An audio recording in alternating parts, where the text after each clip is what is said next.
সরকার এবং তার মাননীয় মুখ্যমন্ত্রী মমতা বন্দ্যোপাধ্যায় মানুষের জন্য সর্বদাই কাজ করেন এবং মানুষের সাথে থেকে কাজ করেন। কেন্দ্রীয় সরকার পশ্চিমবঙ্গ সরকারকে বঞ্চনা করে, মাননীয় মুখ্যমন্ত্রী মানুষের জন্য কাজ করেন। আমরা ডাবগ্রাম এলাকায় 5খানা জল প্রকল্প, যার ব্যয় 52,35,00,000 এবং পরিবার 31,137টি, আমরা এই 5টি প্রকল্প মধ্যে 4টি প্রকল্প 2024 ডিসেম্বরের মধ্যে শেষ করব, 2025 ফেব্রুয়ারি মাসের মধ্যে শেষ করব। আমরা কাজ ইতিমধ্যেই শুরু করে দিয়েছি। আর উত্তরের আরো বেশ কতগুলি জেলা রয়েছে, সেখানেও জলের যে সমস্যা থাকে সেগুলো সমাধান হতে কতটা সময় লাগতে পারে?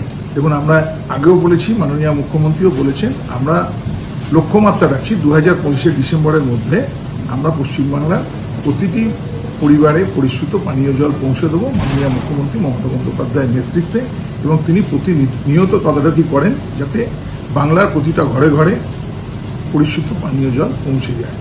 রিপোর্টে পশ্চিমবাংলা এই অর্থবর্ষ 1 নম্বরে আছে এবং পরিবার সংখ্যার বিচারে ভারতবর্ষের মধ্যে 3য় স্থানে আছে পশ্চিমবঙ্গ। মুখ্যমন্ত্রী মমতা বন্দ্যোপাধ্যায়ের নেতৃত্বে এবং তদারকিতে মা মাটি মানুষের সরকার ইতিমধ্যে পশ্চিমবাংলার প্রায় 90 লক্ষ পরিবারে পরিশুদ্ধ পানীয় জল পৌঁছে দিয়েছে, শতাংশের হারে প্রায় 51%।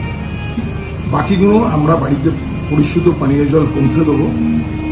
আমরা অনেক জায়গায় জল অপচয় হচ্ছে, জল অপচয় রোধে আমরা